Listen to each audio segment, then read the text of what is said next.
ये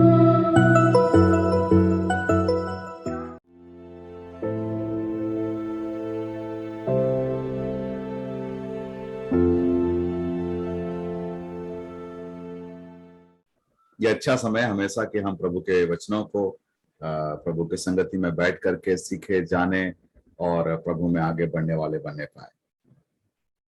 मैं अपना ये भी शेयर करता हूं ताकि उन बातों को हम लोग बेहतर तरीके से समझ सके। ओके, कल जैसे कि भाई ने भी बताया कि कल हम लोग कुछ बातों को जो सीख रहे थे उसको मैं थोड़ा सा दोहरा देता हूं, फिर उसको आगे की ओर हम लोग बढ़ते हुए जाएंगे, सीखते हुए जाएंगे। कलीसिया के विषय में हम लोग परमेश्वर के वचन से अध्ययन कर रहे हैं। जैसे कि बताया गया, कलीसिया या चर्च कहने से ये कोई इमारत नहीं है, कोई बिल्डिंग नहीं है, लेकिन ये लोगों का एक झुंड है। चर्च की जो परिभाषा है वो है खास करके लोगों का झुंड, एक मंडली, बुलाए हुए लोगों का एक झुंड है। परमेश्वर ने हमें अंधकार में से अद्भुत ज्योति में बुलाया है, पाप के बंधन से आजाद करके हमें एक अद्भुत ज्योति में बुलाया है, एक आजादी में बुलाया है। आपको याद होगा कि जब मिस्र में इजरायली लोग बंधन में थे, गुलामी में थे, और वहां से परमेश्वर ने कैसे उनको वहां से छुड़ाया, बचाया और एक आजादी का जीवन उनके जीवन में दिया। वैसे ही एक विश्वासियों के साथ में भी लागू होता है कि विश्वासी लोग जब पाप के बंधन में थे उनको वहां से अलग किया, और वही विश्वासी लोगों का झुंड कहलाता है कलीसिया। नए नियम में इस शब्द को विश्वासियों के झुंड के रूप से कई जगह पर बताया गया है, और इसका जो सिर है वो है हमारा प्रभु यीशु मसीह। क्या ही अद्भुत बात है ना प्यारो, हम अलग अलग भाषा बोलने वाले, अलग अलग जाति वर्ग के लोग हैं, लेकिन हम सब मसीह में एक हैं, मसीह में पाए जाते हैं। मसीह कलीसिया के दो भागों को हम लोगों ने देखा था। पहला वो सार्वभौमिक कलीसिया है, मतलब यूनिवर्सल चर्च। इसका मतलब होता है सार्वभौमिक कलीसिया में वे सम्मिलित होते हैं जिनका यीशु मसीह के साथ व्यक्तिगत संबंध हुआ है, अर्थात नया जन्म पाया है। अगर सिंपल टर्म में बोला जाए तो जिनके नाम जीवन के पुस्तक में लिखा हुआ है वो सभी के सभी यूनिवर्सल चर्च में पाए जाते हैं, यूनिवर्सल चर्च के अंतर्गत आते हैं। चाहे वो कोई भी डिनोमिनेशन में क्यों ना हो, अलग अलग नाम के रखे गए चर्च क्यों ना हो, लेकिन अगर वो उद्धार पाए हैं तो उद्धार पाए हुए लोगों के झुंड को यूनिवर्सल चर्च कहा गया है। दूसरा जो है वो है स्थानीय कलीसिया, क्योंकि इतने बड़े लोगों के झुंड को एक जगह पर इकट्ठा करना मुश्किल है। इसलिए परमेश्वर के वचन में हम पढ़ते हैं कि अलग अलग जगहों पर जहां कहीं हम लोग स्थानीय रूप से रहते हैं, वहां पर रह करके जो प्रभु के लोग इकट्ठे होते हैं उनको स्थानीय कलीसिया कहा गया है। बाइबल में जितने भी पत्रियों को लिखा गया, आपने देखा होगा, गलतियों की पत्री, कुलुसियों की पत्री, इफिसियों की पत्री, थिस्सलुनीकियों की पत्री, ये सारी जो जगह के नाम हैं ये एक्चुअली वहां के कलीसियाओं के नाम हैं। वहां पर इकट्ठे होने वाले विश्वासियों को मन में रख करके उन पत्रियों को लिखा गया है। तो याद रखना है कि स्थानीय कलीसिया, इसका अपना एक काफी महत्व है, इसका काफी अपना एक स्थान है, और हर एक व्यक्ति जो उद्धार पाया है, इस बात को याद रखना है। लास्ट लाइन में, विश्वव्यापी कलीसिया में वे सम्मिलित हैं जो मसीह से संबंधित हैं और उस पर उद्धार के लिए विश्वास करते हैं। इस विश्वव्यापी कलीसिया के सदस्यों को स्थानीय कलीसिया में संगति और उन्नति के लिए सहभागिता रखना अनिवार्य है। उस बात को जरा सा याद रखिएगा। ऐसा कोई नहीं कह सकता है कि मेरा उद्धार हो गया है तो मैं स्थानीय कलीसिया को ध्यान नहीं देता हूं, मैं तो स्वर्ग राज्य का वारिस हूं, मैं तो सीधे स्वर्ग जाऊंगा, इसलिए मुझे अपने मन मर्जी का रहना है। ऐसा नहीं है। बाइबल इस बात को हमें नया नियम में सिखाया गया है कि हर एक उद्धार पाया हुआ सार्वभौमिक कलीसिया का सदस्य स्थानीय रूप से जहां कलीसिया इकट्ठा होती है उसके अधीनता में रहते हुए, उसके सहभागिता में रहते हुए अपने स्वयं बढ़ना है और उनके लिए भी एक आशीष का कारण बनना है। स्थानीय कलीसिया अलग अलग जगहों पर इकट्ठे हो सकती है। संक्षेप में बताया जाए तो कलीसिया कोई इमारत नहीं है, कोई संप्रदाय नहीं है। बाइबल के अनुसार कलीसिया मसीह का देह है वह सब जिन्होंने यीशु पर विश्वास के लिए उद्धार किया है और उद्धार के लिए विश्वास किया है। स्थानीय कलीसिया विश्वव्यापी कलीसिया के सदस्यों की संगति है। नए नियम में कलीसिया के अलग अलग नामों को बताया गया। क्यों? उसके पीछे कारण है क्योंकि परमेश्वर उसके द्वारा हमें कुछ सिखाना चाहता है। पहली बात जो हम लोगों ने देखा था वो है एक झुंड, ए फ्लॉक। यूहन्ना 10 उसके 6 में हम इस बात को पढ़ते हैं। यहाँ पर कलीसिया को मतलब उद्धार पाए हुए लोगों को एक भेड़ों के झुंड के साथ में तुलना किया गया है, एक फ्लॉक के साथ में तुलना किया गया है। इसके पीछे तात्पर्य यह है कि जो क्या कहते हैं, एक साथ में मिल करके रहने वाली जो भावना है, या कहा जाए जो कोमलता है, जो उस चरवाहे की बात को सुन करके चलने वाले लोगों का झुंड है। कहने का मतलब है मेरे प्यारों कि हम प्रभु के लोग हैं और हम बहुत ही मिलजुल करके एकता के साथ में एक दूसरे का चिंता करते हुए, एक दूसरे का ख्याल करते हुए, एक दूसरे के उन्नति की चिंता करते हुए हम आगे बढ़ने वाले लोगों का झुंड कहलाए। कुत्ते लोगों को आपने देखा होगा, हमेशा लड़ते हैं, झगड़ते हैं, एक दूसरे को ये करते रहते हैं। कौवों को भी आपने देखा होगा, झगड़ते रहते हैं। जानवर बहुत सारे हैं जो आपस में लड़ते हैं, लेकिन आपने बहुत कम देखा होगा जो भेड़ आपस में लड़ते थे। वे एक दूसरे से मिलजुल करके रहना पसंद करते हैं और वे हमेशा कोमलता के साथ, बड़े ही नम्रता के साथ में वो रहते हैं। वैसा ही एक चित्र को यहाँ पर कलीसिया के साथ में जोड़ करके बताया गया है। दूसरी बात जो परमेश्वर ने बताया वो है परमेश्वर की खेती, गॉड्स फील्ड। इसका कहने का तात्पर्य क्या है? इसका कहने का तात्पर्य यह है मेरे प्यारों कि परमेश्वर ये बताना चाहता है कि परमेश्वर अपने लोगों को फलदायक बनाना चाहता है और इसके लिए परमेश्वर उन लोगों के पीछे काफी मेहनत करता है। जैसे एक माली, एक किसान जो उसके पीछे मेहनत करता है, वैसे ही परमेश्वर अपने लोगों के पीछे काफी मेहनत करता है, उसके जीवन को उभारने के लिए, उसके जीवन को और भी फलदायक बनाने के लिए, पुरानी चीजों को हटा करके एक नए तरीके से उसको खड़ा करता है। इसी वजह से परमेश्वर की खेती बोला गया है। तो इसका मतलब है कि हमें भी प्रभु के हाथों में अपने आप को समर्पित करना है ताकि हमें परमेश्वर फलदायक बनाने पाए। तीसरी बात, परमेश्वर का भवन या रचना बोल करके परमेश्वर के वचन में बोला गया है, गॉड्स बिल्डिंग। इसका मतलब क्या है? इसका मतलब होता है यहां पर पहले जैसे कि मैंने बोला एक झुंड जिसमें परमेश्वर को चरवाहा, हम लोगों को एक भेड़ के नाई, परमेश्वर की खेती अर्थात परमेश्वर को किसान के रूप से और हम लोगों को यहाँ पर उसमें लगाए गए पेड़ पौधों के रूप से, परमेश्वर का भवन या रचना, यहाँ पर परमेश्वर को एक मिस्त्री के रूप से, एक राजमिस्त्री के रूप से, और हमें एक पत्थर के नाई या ईंट के नाई जो हम कलीसिया में जुड़ते जाते हैं, बनते जाते हैं, उस रूप से यहाँ पर पेश किया गया है। इसका मतलब परमेश्वर के लोग जहां कहीं परमेश्वर ने उनको रखा है, परमेश्वर हमें बना रहा है, खड़ा कर रहा है, हमें उसमें अपने आप को नम्रता के साथ अपने आप को समर्पित करके परमेश्वर के बताए गए उस जगह पर बन करके रहना जरूरी है। हर कलीसिया में कमी घटियां होती हैं, कई प्रकार के त्रुटियां होती हैं, कोई कलीसिया 100% परफेक्ट नहीं होता है मेरे प्यारों, लेकिन परमेश्वर ने यदि हमें वहां पर रखा है, इसका मतलब है परमेश्वर चाहता है कि हम उस कलीसिया के लिए एक आशीष का कारण बने, उस कलीसिया को सुधारने में, उस कलीसिया को और ज्यादा आशीषित करने के लिए परमेश्वर ने मुझे और आपको वहां पर रखा हुआ है। उस कलीसिया में गलती ढूंढने के लिए और कुड़कुड़ाने के लिए और उस कलीसिया के विरोध में कुछ कार्य करने के लिए नहीं, परंतु उस कलीसिया को बनाने के लिए, because it is God's building. परमेश्वर स्वयं बना रहा है और मैं और आप उस कलीसिया में जुड़ करके हम बनते हुए आगे बढ़ने पाए और उसके द्वारा परमेश्वर के नाम की महिमा होने पाए।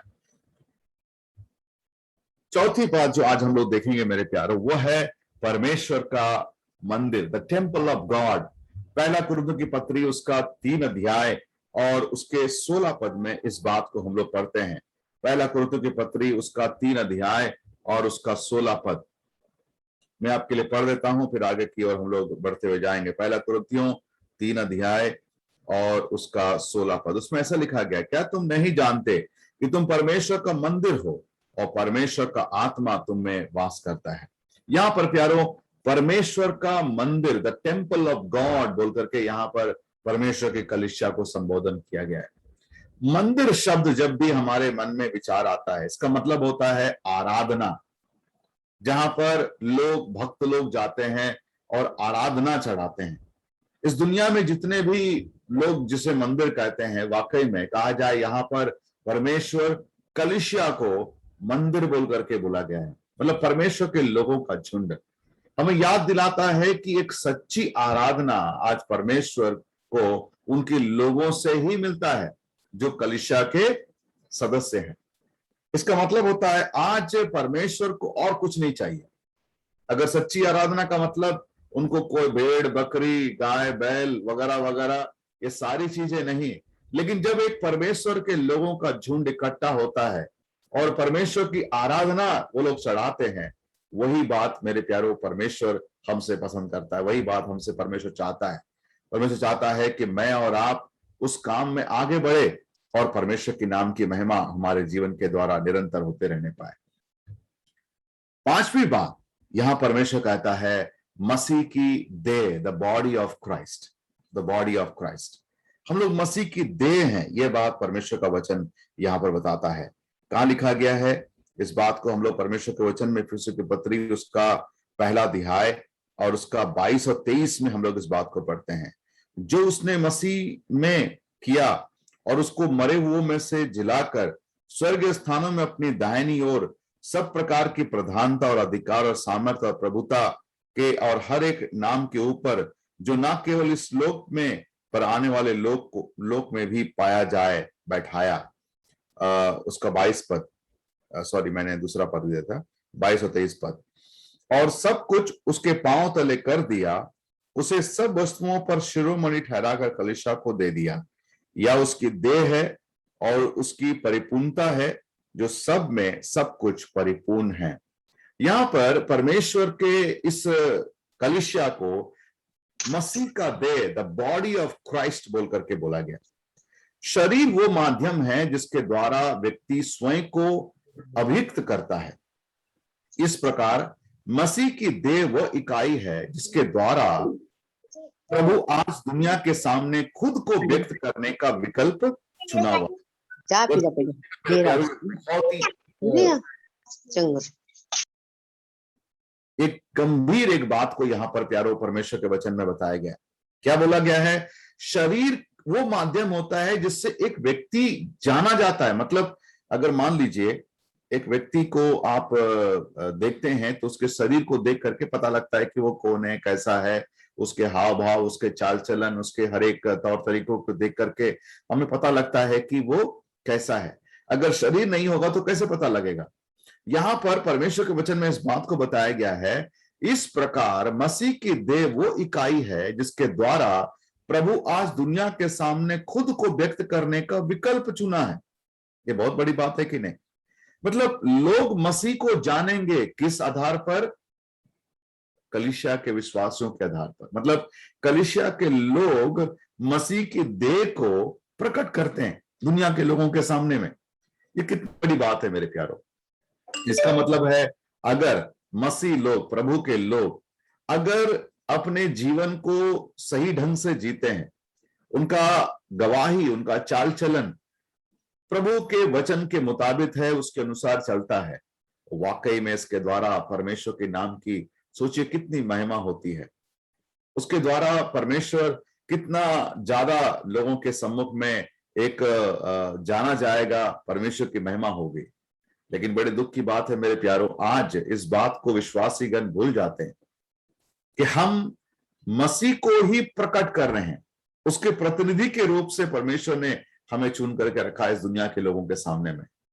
परमेश्वर के वचन में हम इस बात को पढ़ते हैं मेरे प्यारो, हम मसीह की देह, we are the body of Christ. एक बार इस महान सत्य को समझ लेने वाला विश्वासी चर्च व कलीसिया के महत्व को समझकर अपने आप को मसीह की देह के उन्नति के लिए अपने आप को समर्पित कर देगा। हाँ मेरे प्यारो, ये बहुत ही इंपॉर्टेंट है। हम इस संसार में हैं, इस संसार में प्रभु ने हमें इसलिए रखा है ताकि हम मसीह को लोगों के सम्मुख में प्रकट करने पाए। लोग हमारे जीवन को देख करके जानने पाए कि ये प्रभु के लोग हैं। आपको याद होगा जो अंताकिया में जब पहली बार जो मसीह शब्द को इस्तेमाल किया गया, वहां पर हम लोग पढ़ते हैं कि अंताकिया में सबसे पहले चेले मसीह कहलाए। चेले सबसे पहले मसीह कहलाए। इसका मतलब क्या होता है? इसका मतलब ये होता है, ऐसा नहीं है आजकल जितने सारे संगठन बनते हैं वो लोग अचानक एक दिन खड़े होकर के ऐलान कर देते हैं कि तुम लोग हम लोगों को ऐसे इस नाम से बुलाना। वो अपने खुद टाइटल एक डाल देते हैं, कहते हैं कि हमें इस नाम से अब तुम लोग जानोगे, इस नाम से तुम हम लोगों को बुलाना।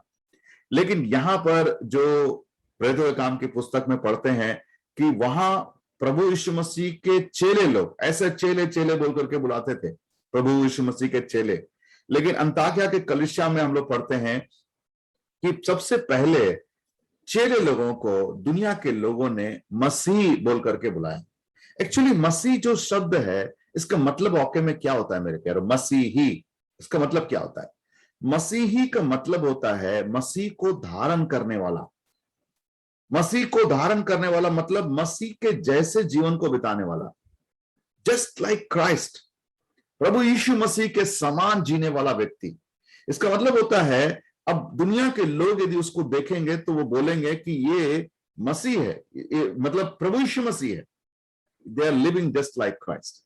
तो उस जमाने में अंताकिया के कलीसिया में जहां पर पौल और बरनबास ने प्रभु का सेवा किया, हम पढ़ते हैं कि वहां के कलीसिया में ऐसे उन्नति आई और वहां के लोगों ने प्रभु यीशु मसीह का जीवन को ऐसे जिया कि लोग, दुनिया के लोग देख करके उनको एक नाम दिया, कहा कि ये लोग मसीह हैं, मतलब they are just like Christ, मसीह के जैसे जीवन को बिताने वाले। मेरे प्यारो, आज बड़े दुख के साथ ये बात को बोला जाता है, हम मसीह के जैसे जीवन को बिता रहे हैं क्या? मसीह के जैसे जीवन को बिताने का मतलब ऐसा नहीं है कि मसीह यीशु के जैसे, आजकल बहुत दुनिया सारे लोग हैं, लंबे लंबे बाल कर लेते हैं, दाढ़ी बना लेते हैं और उनका वेशभूषा ऐसा है और गले में क्रूस टांग लेते हैं, सोचते हैं हम लोग मसीह हैं। मसीह कहलाने का मतलब मसीह के नामों को रख लेना नहीं होता है कि ईसाई नाम, बाइबल के नाम को रख लिया तो वो मसीह बन गया, या घर में बड़ा सा एक यीशु मसीह का फोटो रख लिया तो वो मसीह बन गया, या मान लीजिए कोई अपना वेशभूषा मसीह के, यीशु मसीह के जैसे बना लिया तो मसीह बन गया। नहीं मेरे प्यारो, मसीह ये खास करके उसके जीवन की गवाही को दर्शाता है, उसकी गवाही के जीवन को। कहने का मतलब है परमेश्वर ने मुझे और आपको शरीर के रूप से, मतलब हम उसके शरीर को दर्शा रहे हैं, वो हमारा सिर है और हम उसके देह हैं, हम उसके शरीर हैं।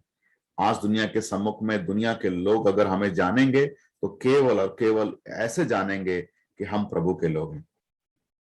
मुझे एक बार एक कहानी में पढ़ रहा था, एलिजाबेथ रानी जो बहुत बड़ी, जो लंदन की रानी है, उसने अपने परिवार के साथ वो एक समुद्र के किनारे में गई और वहां पर वो पिकनिक करने के लिए कुछ समय को बिताना चाहते थे। तो अपने पूरे लश्कर के साथ वहां पर गई और वो पिकनिक मना रही है अपने पूरे परिवार के साथ, उसके 2 बच्चे हैं। तो जब रानी और उसके पूरे पलटन और उसके जितने भी लोग थे, सब लोग वहां पर पिकनिक में व्यस्त थे, उस समय बच्चे लोग हैं, छोटे बच्चे लोग हैं। इन्होंने देखा कि नजदीक में कुछ मछुआरे लोग, मछुआरे के बच्चे कुछ कीचड़ में खेल रहे थे, उस समुद्र के बालू में खेल रहे थे। तो बच्चे लोगों का तो आप जानते हैं ना, वो लोग बच्चे लोग खेलने में बहुत आगे रहते हैं। तो ये भी जा करके उन बच्चों के साथ में खेलना चाहते हैं, मछुआरों के बच्चों के साथ में खेलना चाहते हैं। तो ये बच्चे लोग उस रानी के पास आए और उन्होंने उस रानी से पूछा, मांगा, ऐसा बोला कि मम्मी, माँ, हम लोग भी जा करके उन मछुआरों के बच्चों के साथ में खेलना चाहते हैं, आपकी परमिशन चाहिए।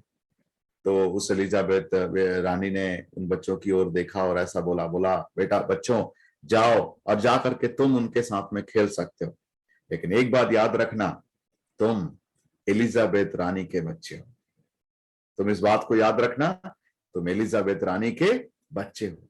आज हमारा राजाओं का राजा, प्रभुओं का प्रभु, जो सबसे महान है, वो हमें यही बात को कहता है, तुम इस दुनिया में तो हो, इस दुनिया में जी रहे हो, लेकिन एक बात को याद रखना, तुम मेरे बच्चे हो, तुम सच्चे परमेश्वर सृष्टिकर्ता के बच्चे हो, मसीह यीशु के बच्चे हो। तुम्हारा जीवन हमेशा एक गवाह बन करके इस संसार में जीने पाए। हम मसीह के देह को रिप्रेजेंट करते हैं, हम उसके प्रतिनिधि हैं मेरे प्यारों। हम इस बात को याद रखें, इसी वजह से इस नाम को प्रभु हमें बताता है। छठी बात, यहां पर प्रभु एक छठा नाम रखा है, वो है एक नया मनुष्य, और अंग्रेजी में बोला गया है ए न्यू मैन।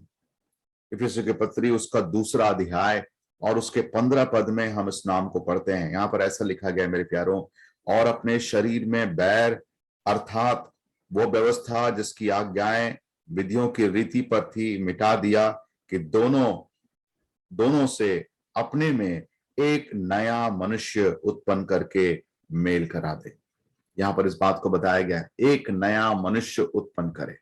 आज हम लोग एक नया मनुष्य हैं। इसका मतलब क्या होता है? इसका मतलब होता है यहां एक नई सृष्टि, नई मानसिकता का विचार प्रमुख है। यहूदी और अन्य जातियों के मतभेदों को कलीसिया में मिटा दिया गया है, और परमेश्वर इन दोनों जातियों में से एक नया मनुष्य बनाता है। मेरे प्यारों, इस बात को बहुत ही गंभीरता से समझना। हमारा भारत देश एक ऐसा देश है जिसमें कई अलग अलग जाति के लोग हैं, कई अलग अलग भाषा के लोग हैं, कई अलग अलग वर्ग के लोग हैं। कई ऊंचे जाति के हैं, कई नीचे जाति के हैं, कई मिडिल हैं।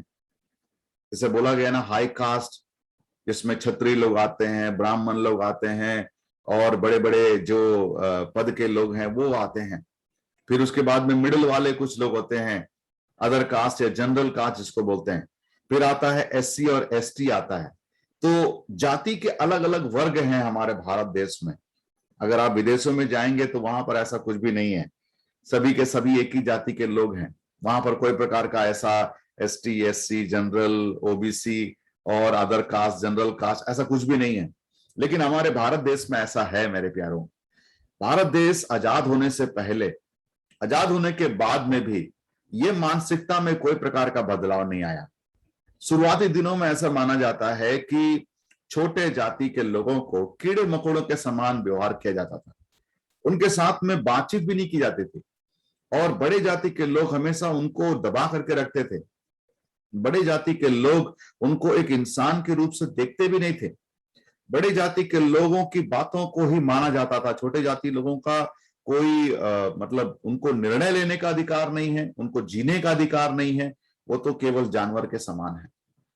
मैं एक्चुअली साउथ का हूं। हमारे साउथ में, मैं बता दूं मेरे प्यारों, आज आजादी के इतने साल बीत गए लेकिन आज भी वो मानसिकता हटी नहीं है। आज भी वो ऊंच और नीच और जाति और ये सारी चीजों को आज भी माना जाता है।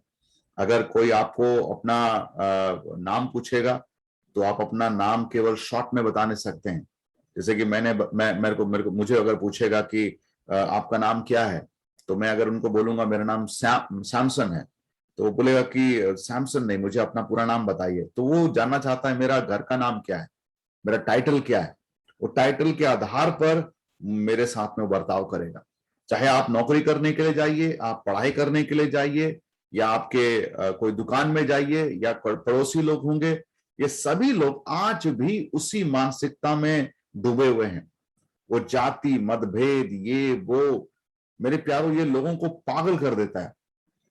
पढ़ लिख गए हैं, बड़े बड़े नवाब बन गए, बड़े बड़े स्थानों में पहुंच गए हैं, लेकिन वो मानसिकता अभी तक हटी नहीं है। इसी तरह की मानसिकता उस जमाने में भी थी यहूदी लोगों के अंदर में।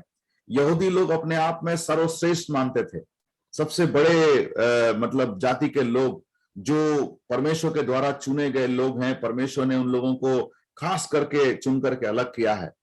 ये लोग अन्य जातियों को, दूसरे लोगों को बिल्कुल भी कोई प्रकार का इज्जत नहीं देते थे।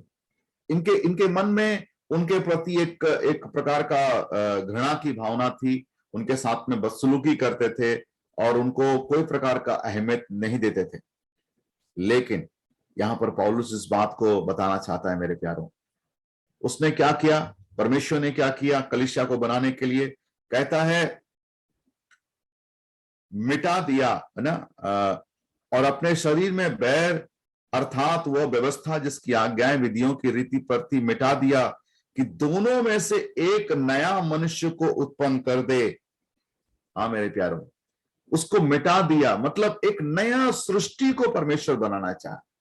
मतलब जाति, धर्म, वर्ग, ये सभी चीजों को तुम लोग भूल जाओ। तुम चाहे बड़े जाति के हो, चाहे छोटी जाति के हो, तुम सब के सब परमेश्वर की नजर में पापी हो। तुम्हारे पापों को मिटाना जरूरी है। तुम्हें अनंत काल के नरक से छुड़ाना जरूरी है। तुम्हें प्रभु के साथ मेल कराना जरूरी है। मसीह ने अपने क्रूस के मृत्यु के द्वारा यह स्थापित किया, और ये दोनों जाति के लोगों को, सभी को अपने लहू के द्वारा छुड़ा करके, अपने उस क्रूस के मृत्यु के बलिदान के द्वारा उनको एक नया जीवन देते हुए एक बना दिया। एक बना दिया मतलब एक नया सृष्टि बना दिया, एक नया मनुष्य बना दिया, एक नया मानसिकता वाला विचार उनके मन में डाल दिया। अब उनके जीवन के अंदर में किसी भी प्रकार का मतभेद नहीं होना चाहिए, किसी भी प्रकार का ऐसा विचारधारा भी उनके जीवन में नहीं होना चाहिए। लेकिन मेरे प्यारों, मैं आपको बड़े दुख के साथ बताना चाहता है, आज भी कई कलीसियाओं में, कई चर्चेस में ये मतभेद आज भी है। ये मतभेद क्या है? हमारे जाति के लोग ना, हमारे वर्ग के लोग, हमारी भाषा के लोग। ना भाषा, ना जाति, ना वर्ग कोई मायने नहीं रखता। अगर है, इसका मतलब है आज भी हमारे अंदर में वो पुराने पाप के स्वभाव छिपे हुए हैं। लेकिन परमेश्वर बोलता है एक नया सृष्टि, एक नई मानसिकता परमेश्वर इस नए मनुष्य को बनाने के द्वारा किया है। मेरे प्यारों, आपको याद होगा कि महात्मा गांधी जी, जिन्होंने इंग्लैंड में पढ़ाई किया था, वो प्रभु यीशु मसीह के दीवाने थे। प्रभु यीशु मसीह के बाइबल को, प्रभु यीशु मसीह को मानते थे, प्रभु यीशु मसीह पर विश्वास करते थे, और उनके बाइबल के वचनों को उन्होंने अच्छी तरह से पढ़ लिया था। उसके उपदेशों को, प्रभु यीशु मसीह के उपदेशों को उसने अपने जीवन का एक मूल मंत्र बना लिया। और भारत देश आने के बाद में जो अंग्रेज लोगों को जो भगाया, एक्चुअली प्रभु यीशु मसीह के उस शिक्षा को अपना मूल मंत्र बनाते हुए ही किया, है ना। अहिंसा, ये कौन सिखाया? एक गाल पर थप्पड़ मारे तो दूसरा गाल दिखाओ, ये कहां पर लिखा हुआ है? ये सारी चीजें प्रभु यीशु मसीह के उन शिक्षाओं को जान करके महात्मा गांधी ने किया। लेकिन क्यों महात्मा गांधी जी पूरी तरह से प्रभु यीशु मसीह को मान करके एक मसीह क्यों नहीं बन गए? सवाल ये उठता है। उसका मुख्य कारण था विश्वासी लोग, मसीह विश्वासी लोग। इंग्लैंड में जहां पर वो पढ़ाई करते थे, वो बाइबल के वचन को पढ़ के इतना प्रभावित हो गए कि उनको लगा कि मैं चर्च जाऊंगा, वहां बैठ करके और भी नई बातों को मैं सीखूंगा। और वो एक दिन चर्च चले गए, और जब चर्च में बैठे थे, वहां केवल अंग्रेज लोगों का, गोरों का वो चर्च था। अब उसे नहीं मालूम था कि यहाँ पर गोरे लोगों का अलग चर्च है और काले लोगों का अलग चर्च है, भारतीय लोगों का अलग चर्च है, उसे नहीं पता था। लेकिन अचानक जब चर्च का कार्यक्रम आरंभ होने से पहले ही उस चर्च का एक एल्डर खड़े हुए और सामने आए।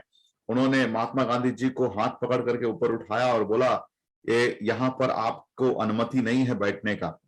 आप लोगों के लिए रोड के दूसरे साइड में जो एक चर्च है, जो काले लोगों का, आप वहां पर जाइए, वहां पर जा करके बैठिए और परमेश्वर के वचन को सुनिए, ये आपके लिए नहीं है। इस बात को सुन करके उनको काफी बड़ा झटका लगा। उनको बहुत ही दुख लगा। बोला कि यार, ये लोग कर क्या रहे हैं? ये तो प्रभु के लोग हैं, मसीह लोग हैं, और इनके अंदर में भी ऐसी भावना है। ये तो बिल्कुल गलत है। उनके मन में तब से मसीह विश्वासियों के प्रति एक प्रकार का नफरत आ गया, एक प्रकार का घृणा उनके मन में भर गया कि ये लोग, इनका परमेश्वर इतना अच्छा है, इनका बाइबल इतना अच्छा है, इनका मसीह कितना अच्छा गुरु है, लेकिन ये लोग क्यों ऐसे हैं? मेरे प्यारों, इस मानसिकता को, यदि सुनने वाले आप में से कोई भी ऐसा है जो इस मानसिकता में आज भी ग्रसित है, मैं आपको बोलना चाहता हूं, हाथ जोड़ करके मेरे प्यारों, इस मानसिकता से उठना। आपके कलीसिया में जितने भी विश्वासी गण आते हैं, हो सकता है आप बड़े जाति के होंगे, हो सकता है बड़े वर्ग के होंगे, लेकिन आपके कलीसिया में जितने भी लोग आते हैं, जितने भी प्रभु के लोग आते हैं, चाहे वो कितने भी निम्न वर्ग के क्यों ना हो, कितने भी गरीब क्यों ना हो, चाहे वो उसकी स्थिति कैसे भी क्यों ना हो, लेकिन एक बात याद रखना, आप एक नया मनुष्य है। और कभी भी पुराने मनुष्य के रूप से अपने आप को प्रकट मत करना। प्रभु ने उससे मिटा दिया है। प्रभु ने हमें एक नया विचार दिया है, एक नया मानसिकता दिया है। उसी मानसिकता के आधार पर जीवन को बिताना ये काफी जरूरी है।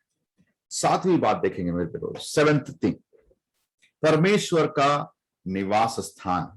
परमेश्वर का निवास स्थान, ए ड्वेलिंग प्लेस, ए ड्वेलिंग प्लेस। अभी भी हम लोगों ने उस पद को हम लोगों ने पढ़ा भी है, हम लोग दोबारा एक बार उससे पढ़ लेते हैं। यहां लिखा हुआ है जिसमें तुम भी आत्मा के द्वारा परमेश्वर का निवास स्थान होने के लिए एक साथ में बनाए गए हो। ये अभिव्यक्ति इस सच्चाई को व्यक्त करती है कि परमेश्वर एक भौतिक तंबू और पुराने नियम के मंदिर के बजाय कलीसिया में वास करता है। परमेश्वर का निवास स्थान आज कौन है? कोई बिल्डिंग नहीं है। अगर बिल्डिंग होता तो उसे ही चर्च कहा जाता था। मैंने पहले ही इस बात को बताया, चर्च या कलीसिया कहने से बिल्डिंग नहीं, परंतु उस बिल्डिंग में इकट्ठे होने वाले प्रभु के लोग हैं, जहां कहीं उद्धार पाए हैं, जहां कहीं वो रहते हैं, चाहे जो भी वर्ग हो, जो भी भाषा हो, जो भी देश हो, उद्धार पाए हैं, उनको कलीसिया या चर्च कह करके बोला गया है। इस बात को हमेशा हम लोग याद रखें।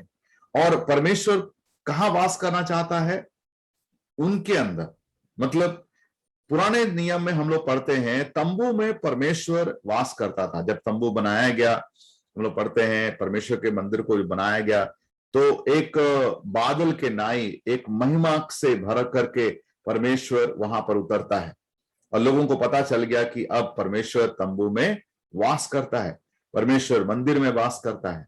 लेकिन नए नियम में आने से हम इस बात को हमें समझ में आता है कि परमेश्वर तंबू या इमारत में नहीं, बिल्डिंग में नहीं, परंतु अब प्रभु अपने लोगों के हृदयों में, उनके जीवन में वास करता है।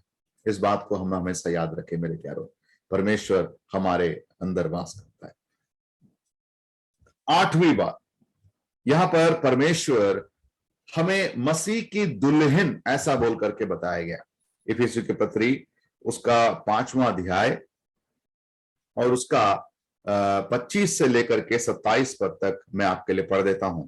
यहां ऐसा लिखा गया है मेरे प्यारों, हे पतियों अपने पत्नी से प्रेम रखो, जैसा मसीह ने भी कलीसिया से प्रेम करके अपने आप को उसके लिए दे दिया, कि उसको वचन के द्वारा जल के स्नान से शुद्ध करके पवित्र बनाए और उसे एक तेजस्वी कलीसिया बनाकर अपने पास खड़ी करे, जिसमें ना कलंक, ना झुर्री, ना कोई ऐसी वस्तु हो, वरन पवित्र और निर्दोष हो। दूसरा कुरिन्थियों की पत्री उसका 11 अध्याय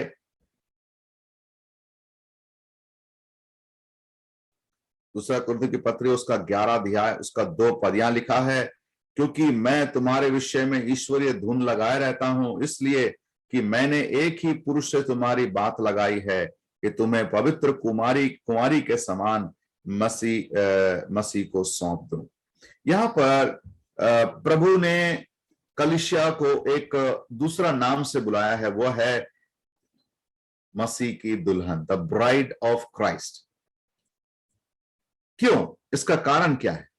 कलीसिया का यह दृष्टिकोण स्नेह के विचार को प्रमुखता देता है। मतलब एक पति और पत्नी के बीच में जो प्यार, जो मोहब्बत रहती है, जो संबंध रहता है, जो घनिष्ठता रहती है, इस बात को यहां पर बताया गया। मेरे प्यारों, हमारा मसीह जो हमारा दुल्हा है, हम उसकी दुल्हन है। इसका मतलब ऐसा नहीं है आप लिटरली आप सोचे कि हम सचमुच में दुल्हन है या दुल्हा है, लेकिन ये इस भाव को बताया गया है कि जैसे एक दुल्हा दुल्हन के बीच में प्रेम बना रहता है, वैसा ही प्रेम मसीह हमारे विश्वासियों के जीवन में भी देखना चाहता है। हमारे कलीसिया में पिछले 2 महीने पहले एक बहन का एक भाई के साथ में एंगेजमेंट हुआ, मतलब जो सगाई जिसे कहते हैं। सगाई हो जाने के बाद में मैं बीच बीच में कभी कभी उनके घर जाता हूं और मैंने उनके माँ बाप से ये बात को बोलते हुए सुना है कि अब हमारी जो बेटी है वो बीच बीच में अपने होने वाले पति या अपने जो मंगेतर है उनसे फोन में कभी कभी बातें करती है और उनकी बातों को कभी आप सुनना तो आपको हंसी आएगी। ये लोग बहुत समय तक वो लोग फोन में बातें करते रहते हैं। कहने का मतलब है मेरे प्यारों, मैं एक चित्र को मैं देख रहा था कि अब एक व्यक्ति मतलब एक व्यक्ति जब मसीह के उद्धार के अनुभव में आता है तो वो एक प्रकार से कहा जाए सगाई का रिश्ता उसके साथ हो गया। कहने का मतलब है उसका उद्धार हो गया। अब प्रभु ने उसको वादा किया है कि एक दिन आएगा और अपने साथ में लेकर के चले जाएगा। और वो जो व्यक्ति है उस मसीह के आने की बाट को जो रहा है।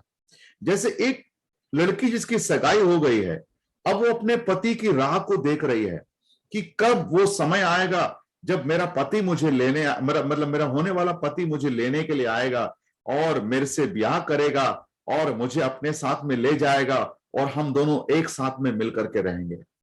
तो ये जो समय रहता है, जो ड्यूरेशन रहता है एंगेजमेंट के बाद और शादी से पहले, ये बहुत ही एक अद्भुत अनुभव रहता है, लड़के के लिए भी लड़की के लिए भी।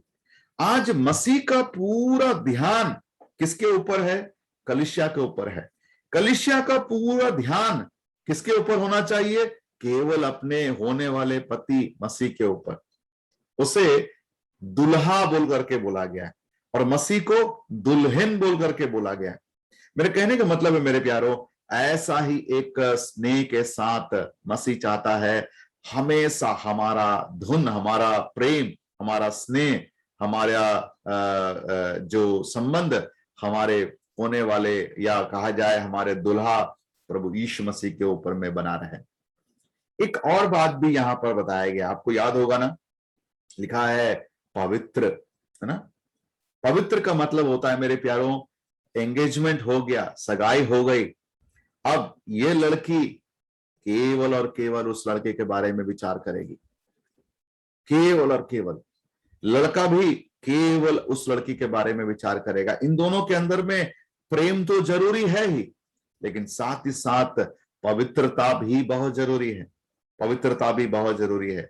यहां पर परमेश्वर का वचन यह बताना चाहता है कि एक कलीसिया के विश्वासीगण मसीह यीशु को पाने के पश्चात, प्रभु को उद्धारकर्ता के रूप में जानने के बाद, अब वो मसीह यीशु उसके जीवन का ना केवल उद्धारकर्ता बन गया, ना केवल उसके जीवन का प्रभु बन गया, लेकिन अब उसके जीवन का वो स्वामी और पति भी बन गया है।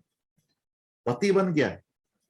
अब पति अपने पत्नी के जीवन में ईमानदारी उम्मीद करता है, वफादारी उम्मीद करता है। लेकिन अगर मान लीजिए कोई भी विश्वासीगण अपने जीवन के दुखों के क्षणों में या किसी भी प्रकार के परीक्षा की घड़ी में वो मसीह यीशु के ऊपर भरोसा करने के बजाय किसी और पर अगर भरोसा करता है, किसी और चीजों के ऊपर अपने भरोसे को रखता है, वो उसके लिए पति कहलाता है। उसके लिए कहा जाए तो एक तरह से एक बेईमानी कहा जाएगा। मतलब पत्नी का अविश्वास योग्यता, धोखा देना। हमारे क्षेत्रों में जो खास करके बहुत ज्यादा ट्राइबल्स लोग हैं, आदिवासी हैं, और ये मसीह में आने से पहले कई प्रकार के पूजा पाठ में समय को बिताते थे। मतलब अगर इनको कुछ भी हो जाए, बीमारी हो जाए, दुख आ जाए, समस्या आ जाए, तो ये लोग कभी भी मतलब डॉक्टर के पास में भी नहीं जाएंगे। ये लोग बल्कि ओझा के पास जाएंगे ताकि उनके लिए पूजा पाठ किया जाए, उनके लिए सब कुछ मदद किया जाए। ऐसे मसीह को पाने के पश्चात इनके जीवन के हर सुख दुख, हर बातों में वो केवल मसीह के ऊपर में ही भरोसा करके रहते हैं कि हमारा प्रभु हमें संभालेगा, हमारा प्रभु हमें बचाएगा, हमारा प्रभु हमारी अगुवाई करेगा। लेकिन कई बार ऐसा भी देखा गया है कि एक विश्वासी बीमार पड़ गया, कमजोर पड़ गया और काफी दिनों से वो चंगा नहीं हो रहा है, ठीक नहीं हो रहा है। किसी ने, उसके पड़ोसी ने उसको बोल दिया, अरे भाई तुम क्या कर रहे हो? ठीक है, मानते हैं कि तुमने प्रभु यीशु मसीह पर भरोसा किया है, विश्वास किया है, उसके ऊपर अपना पूरा ईमान रखा है, लेकिन देखो ये बीमारी ठीक नहीं हो रही है, समस्या ठीक नहीं हो रहा है।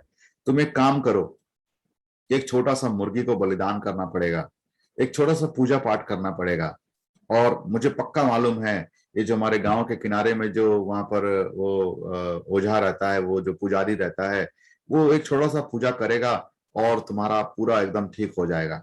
इसके लिए तुम्हें भी कुछ करने की जरूरत नहीं है, मेरे को जिम्मेदारी दे दो, मैं सब संभाल लूंगा, कौन देखता है, कुछ नहीं होगा, चलो ना कर लेते हैं। इस रीति से कई बार पड़ोसी लोग बहका देते हैं, कई बार उन लोगों को ऐसे परीक्षा की बातों को बता देते हैं। और मैंने एक आध केस में ऐसा देखा है कि वो विश्वासी पड़ोसी के चक्कर में पड़ करके वो एक प्रकार का पूजा पाठ भी करवाना पड़ा, पूजा पाठ करवा लिया। किस लिए? ताकि वो उस बीमारी से या उस समस्या से उनको जल्द से जल्द छुटकारा मिले। मेरे प्यारो, छुटकारा तो मिला नहीं, बीमारी बढ़ गई और सीरियस हो गई और गंभीर हो गई। जब हम लोग एक बार उनके घर गए और उनसे बैठ करके बातें कर रहे थे, बातों बातों में उन्होंने रोते रोते हुए इस बात को बता दिया कि मैंने हमारे प्रभु से छल किया है, मैंने बेईमानी किया है, मैंने प्रभु के अलावे उसी पूजा पाठ में शामिल हुआ था जिसके कारण मेरे बच्चे की बीमारी ठीक नहीं हुई बल्कि और ज्यादा हो गई। मैंने उसको बताया, हमारा मसीह ना केवल हमारा प्रभु है, हमारा स्वामी, हमारा उद्धार करता है, परंतु वो हमारा पति भी है। और पति अपने पत्नी से ईमानदारी चाहता है। और यदि हम अपने पति मसीह यीशु को छोड़ करके, अपने दुल्हा अपने प्रभु यीशु मसीह को छोड़ करके हम यदि किसी भी देवी देवता पूजा पाठ या किसी चीजों में या किसी वस्तु में या किसी व्यक्ति के ऊपर में भी अपना भरोसा को रखते हैं, इसका मतलब हम अपने दुल्हा से, अपने पति से गद्दारी कर रहे हैं, बेईमानी कर रहे हैं, अविश्वास योग्यता में जी रहे हैं। और ये एक पत्नी के लिए, एक दुल्हन के लिए बिल्कुल भी सही नहीं है। मेरे प्यारो, कितनी गंभीर बात है ना, जरा से विचार करके देखना। परमेश्वर, हमारा प्रभु यीशु मसीह जो हमारा दुल्हा है, जो हमसे प्रेम करता है, जो हमारे हमारे बारे में हमेशा विचार करता है और अपने आप को मतलब वो हमारे लिए समर्पित कर दिया है। मेरे प्यारो, यदि ऐसा है, यदि मसीह ने कलीसिया से प्रेम किया और उसके लिए स्वयं को दे दिया, तो स्पष्ट रूप से कलीसिया उसके लिए दुल्हन के स्नेह से भरा होना जरूरी है। हमेशा हमें उसकी बाट में ही जीते रहना है ताकि वो आए एक दिन और हमें अपने घर लेकर के जाए। यहाँ पर 9वीं बात जो बताया गया है मेरे प्यारो, वो है परमेश्वर का घर, द हाउस ऑफ गॉड। देखिए, पहला तीमुथियुस की पत्री और उसका 15 पद, पहला तीमुथियुस 3 अध्याय और उसका 15 पद यहाँ लिखा हुआ है, और यदि मेरे आने में देर हो तो जान ले कि परमेश्वर के घराने में जो जीवित परमेश्वर की कलीसिया है, जो सत्य का खंबा और नींव है, कैसे बर्ताव करना चाहिए। मेरे प्यारो, यहाँ पर एक घर या गृहस्थी हमें व्यवस्था और अनुशासन की बातों को स्मरण कराता है। यहाँ पर कलीसिया को क्या बोला गया है? परमेश्वर का घर है, परमेश्वर का कलीसिया है। इसका मतलब क्या है? परमेश्वर का घर मतलब यहाँ हमारे जीवन के व्यवस्था को और अनुशासन को बताता है। जैसे अभी अभी मैंने बताया ना, जान ले उस अनुशासन व्यवस्था के विषय में पहला तीमुथियुस 3:15 में चिताया गया है। जान ले कि परमेश्वर के घराने में जो जीवित परमेश्वर की कलीसिया है, जो सत्य का खंबा है, कैसे खंबा और नींव है, कैसे बर्ताव करना चाहिए। यहाँ पर प्रभु हमसे ये बात को बताता है, कैसे बर्ताव करना चाहिए।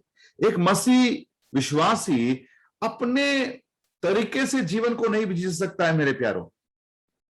उसको जैसे मर्जी आया वैसे जीना है, नहीं। एक डिसिप्लिन्ड लाइफ, एक अनुशासित जीवन, ये बहुत जरूरी है। पहले पतरस में भी इसकी गंभीरता को प्रकट किया गया 4 अध्याय उसके 7 पद में, क्योंकि वो समय आ पहुंचा है कि पहले परमेश्वर के लोगों का न्याय किया जाएगा। पहले किसका न्याय किया जाएगा? परमेश्वर के लोगों का। देखिए, परमेश्वर के संगति में आने के पश्चात, परमेश्वर के जब हम लोग उपस्थिति में पहुंचेंगे, स्वर्ग राज में पहुंचेंगे, ये बात तो सही है कि हमें दंड नहीं दिया जाएगा, हमको नरक में नहीं डाला जाएगा। यदि हम लोगों ने प्रभु को अपने जीवन में उद्धारकर्ता के रूप में स्वीकार किया है, उसको अपने जीवन का सब कुछ माना है, तो हमारे ऊपर में दंड तो नहीं दिया जाएगा। लेकिन एक बात बताया गया यहाँ पर, वो है हम बहुत सारे प्रतिफलों को खो देंगे। उतना ही नहीं, हमें लज्जित होना पड़ेगा जब हमें प्रतिफल नहीं मिलेगा, जब हमें दूसरे लोगों को मिलेगा और हमारा पूरा हिसाब लिया जाएगा। हमने जो कुछ भी किया है, हमारा जीवन कैसे है। मेरे प्यारो, वहां पर बताया गया है कि कोई लकड़ी घास फूस जो जल जाएगा और कोई सोने चांदी और बहुमूल्य पत्थर। मेरे प्यारो, हमारा काम कैसा, हमारा जीवन कैसे है, ये बहुत ही जरूरी है।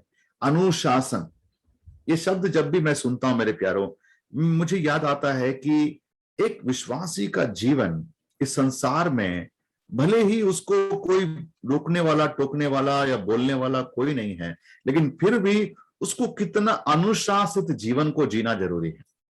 अनुशासित जीवन मतलब होता है कि एक अनुशासन है, एक नियम है, आप उस नियम को फॉलो करके जी रहे हैं। हमारा नियम कहां है मेरे प्यारो? हमारा नियम है परमेश्वर का वचन।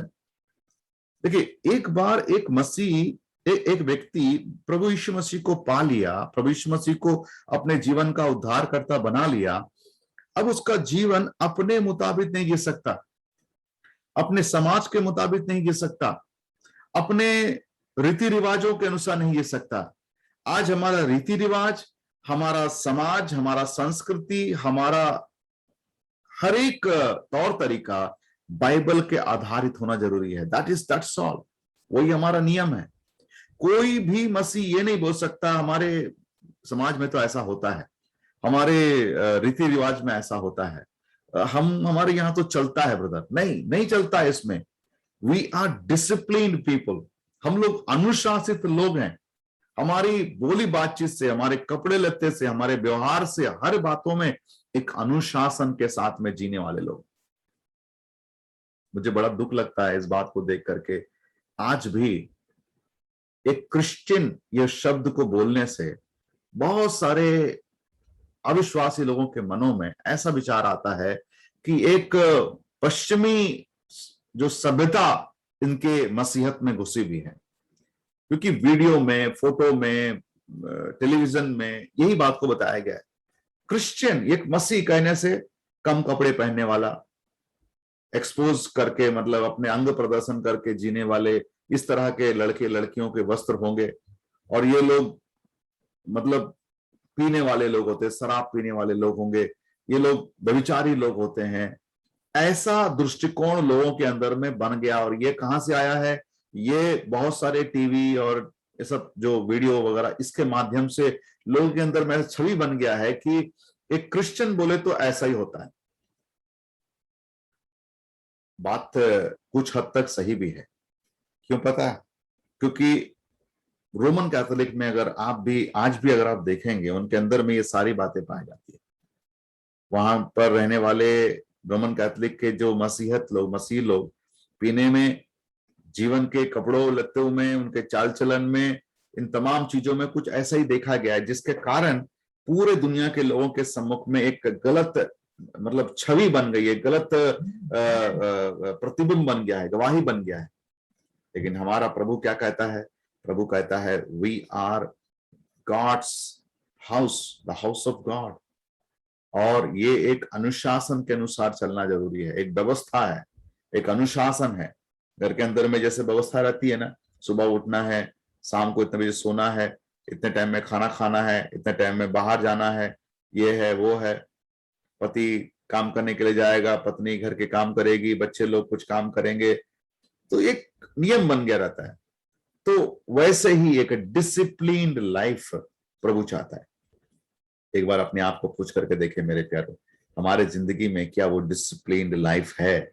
क्या हमारे अंदर में वो अनुशासित जीवन है कि हम अपने मर्जी के अनुसार जीते हैं? मैंने ऐसा सुना है, अरब देश में जो घोड़ों का चुनाव होता है राजा का सवारी के लिए, कि राजा उसमें बैठे या राजा का स्पेशल घोड़ा कहलाए, तो उस चुनाव के लिए कहते हैं कि जितने भी घोड़े होते हैं इनको काफी अच्छा ट्रेनिंग दिया जाता है बहुत दिनों तक। और अंतिम जो इसका सिलेक्शन के समय में कि जितने भी घोड़ों को ट्रेनिंग दिया गया है कि उसमें कौन सा घोड़ा अनुशासित घोड़ा है, इसी आधार पर उस घोड़े का चुनाव किया जाता है कि वो घोड़ा अब राजा का घोड़ा कहलाए। तो ट्रेनिंग खत्म होने के बाद तमाम घोड़ों को एक लाइन से खड़ा किया जाता है और दूर में एक बड़ा पानी का एक बड़ा सा टंकी होता है जिसमें पानी पीने का पानी भरा हुआ रहता है। तो ये तमाम घोड़ों को बहुत देर तक दौड़ाते हैं, थका देते हैं और उसके बाद लाइन से खड़ा कर देते हैं पानी से काफी दूर। कम से कम उनको 1 किलोमीटर दौड़ करके जाना है उस पानी को पीने के लिए। अब ये घोड़े दूर में पानी के उस टंकी को देख सकते हैं कि वहां पर पानी है। अब ये घोड़ों को एक लाइन में खड़ा कर दिया गया, उसमें कोई घुड़सवार बैठा नहीं है, केवल घोड़े ही खड़े हैं और एक लाइन खींचा हुआ है। और जैसे ही ये जो जो ट्रेनिंग करने वाला आवाज लगाता है तो सभी घोड़े भागते हैं उस पानी की ओर और जा करके पानी पीने के लिए उस पानी पीने की ओर भागते हैं। अब जब घोड़े प्यासे हैं, पानी के नजदीक अब पहुंच ही रहे थे, ठीक पहुंच भी गए और जैसे ही अपने मुंह को पानी में डालने ही वाले थे कि ट्रेनिंग देने वाला एक दूसरा सीटी बजाता है। वो सीटी का मतलब होता है घोड़े जहां हैं वहीं के वहीं रह जाए, खड़े रह जाए, स्टॉप हो जाए, पूरी तरह से स्तब्ध रह जाए, हिले ना, ना हिले ना डुले, बिल्कुल स्तब्ध रह जाए। सीटी की आवाज सुन करके बहुत सारे घोड़े स्तब्ध रह जाते हैं, लेकिन कुछ घोड़े मुंह मार देते हैं। मुंह मार देते हैं, मुंह मार देने का मतलब होता है वो घोड़े हार गए। और जो घोड़े मुंह नहीं लगाए, पानी नहीं पिए, इसका मतलब वो घोड़े सिलेक्शन हो गए। ये बहुत ही कठिन एक बात है मेरे प्यारों। वही अनुशासन आज परमेश्वर अपने लोगों के जीवन में देखना चाहता है। आज हम प्रभु के लोग हैं, हम मसीह लोग हैं, हम मसीह बाइबल के वचन के आधारित जीने वाले लोग हैं। दुनिया का परीक्षा बहुत सारे पाप के बंधन में पड़ने का एक मौका रहता है, लेकिन जो विश्वासी अपने आप को अनुशासित बना करके रखता है, अपने आप को डिसिप्लिन बना करके रखता है, वाकई में मेरे प्यारों कहा जाए वही वाकई में मसीह का कलीसिया का एक सदस्य है। प्रभु हमारी सहायता करे। इस अध्ययन को हम आगे भी जारी रखेंगे और मैं आज इस जो क्लास को यहीं पे मैं समाप्त करता हूं। आप सबको मेरा जय मसीह की।